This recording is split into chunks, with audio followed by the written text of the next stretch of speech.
Welcome to the Good Pass Podcast with Reggie Gallen. As always, I'm excited to have you folks with me today. We're going to talk a little bit about the NBA playoffs and what we're getting from the playoffs right now.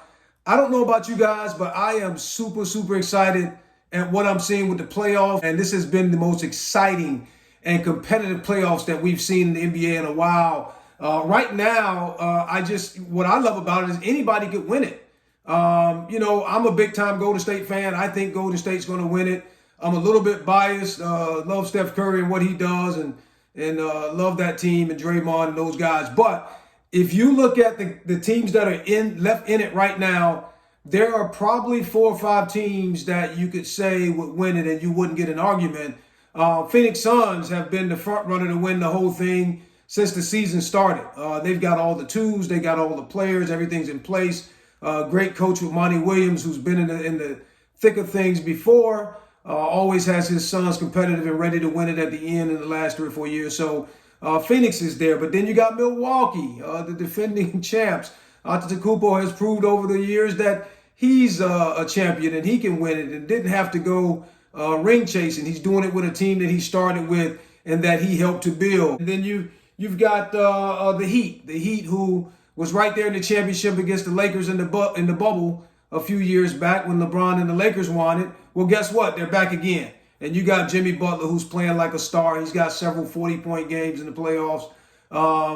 And he's got some help. He's got Tyler Hero, who stepped up and become a big-time force for them. He's got Bam Adebayo, who's a big-time player for them. So that's a couple of teams. There's a few teams right there. And Boston Celtics. Let's not talk about the Boston Celtics. Boston Celtics has been the best team since January. They stepped up. Marcus Smart challenged that team back in November and told the stars of the team, Jason Tatum and Jaylen Brown, hey, trust us, supporting cast. Trust us. We got your back. And they've had Jason Tatum and Jaylen Brown's back. The most competitive, playoffs I've seen in a while. I'm enjoying it. It's refreshing. And I tell you, one of the other things that I failed to mention Dallas Mavericks. Dallas Mavericks, not many people are talking about them winning it all. It has been just Dallas stepping up their game. And Luka Doncic, everybody knows, is unguardable. He plays at his own pace, can't speed him up. He's got a little moxie about him, real cockiness, borderline cockiness. But I love it because it's what playoff basketball is all about. And I tell you, more than just watching the teams, what I'm learning about the playoffs and learning about some of these teams is you've got some young guys that are ready to step up now and play some big time basketball. And I'm going to start with that guy over there at Golden State named Jordan Poole. He has become a star. He's the right-hand man to Steph and Clay and Draymond, a perfect fit for that squad. Can you imagine being in practice every day and learning from a guy like Steph Curry? Well, what I love about Golden State is nobody's looking at this guy cockeyed. Nobody's saying, hey, you're the new guy. Why are you getting so involved? Play your role. Well, guess what? They are letting Jordan Poole be Jordan Poole. And you can watch him and see that he's been learning from the best to learn from. He's been learning from Steph. And it starts with how he moves without the ball.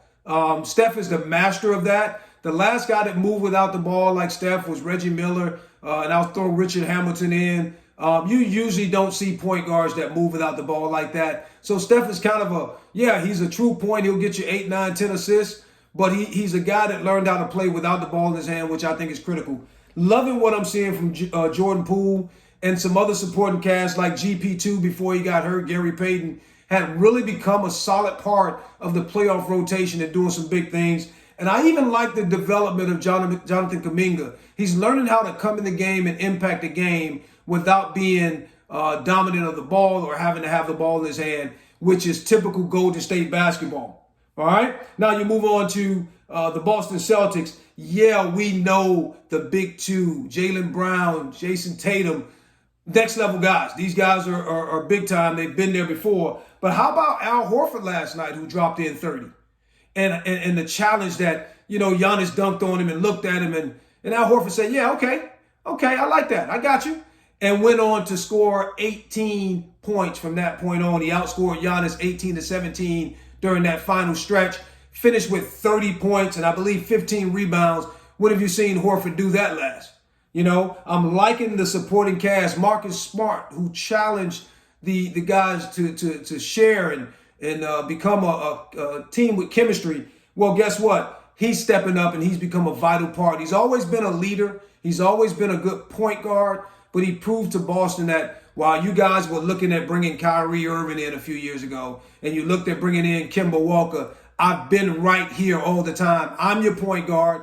I'm going to lead this ship, and we're going to get to the promised land. So I like what I'm seeing from the supporting cast this year. Bobby Portis, a guy that has been around the league for a while, 6-7 years in the league, came out of Arkansas. I liked him when he played at Arkansas. He came out and kind of had a slow start in the league, bounced around to a couple teams, have found his home in Milwaukee. They look to him to be a third or fourth option at times. He's a big 6'9" frame. He shoots the ball from three. Physical, got a little attitude about him on defense. I love it. Watching him and Drew Holiday be those other options. Again, we know Antetokounmpo is going to be that dude. He's many consider him the best player in the world right now. I don't argue with them. I'm partial to Steph Curry, but I understand where they're coming from. Antetokounmpo is that good. He's like the younger version of LeBron James. Don't quite pass it as well. The IQ is not LeBron, because that LeBron's IQ is just on a whole nother level. But Antetokounmpo brings that type of involvement to his team. He makes them go, and his energy and attitude and personality kind of makes him the face of the NBA. I love hearing him talk, love hearing some of his little funny quips. He is that dude, man. The other night, Dorian Finney-Smith had 8 threes in the game to help lift Dallas over Phoenix. Guys, Phoenix that's a good basketball team. Phoenix Suns were projected to win it all year, and Dallas is taking it right to them. And it's because guys like Dorian Finney-Smith are stepping up. Jason Kidd said, hey, we need other guys besides Doncic doing their thing. What about Dorian Finney-Smith? What about Jalen Brunson, the little guy? He's been scoring like crazy, actually have become unguardable in the playoffs. It's weird to say a 6-foot guy's unguardable, but man, that 6-foot lefty point guard is giving the business to Phoenix Suns. And with Phoenix Suns, it's nice to see some of the young guys step up with them and getting some things done over at Phoenix. I'm loving what I see over there. DeAndre Ayton has become an absolute beast in the paint. He's developed that little flip floater in the paint to go with his physical play. He's become a dominant force defensively. Loving the NBA playoff. It's refreshing. It's the playoffs, and I'm enjoying it like I've never enjoyed it before. If you ain't been watching, tune in. NBA playoffs 2022. Who's going to win it? I don't know. Shoot me some comments in the chat, guys. Reggie Gallen, the Good Pass Podcast, signing off and seeing you on the next podcast. Take care, folks.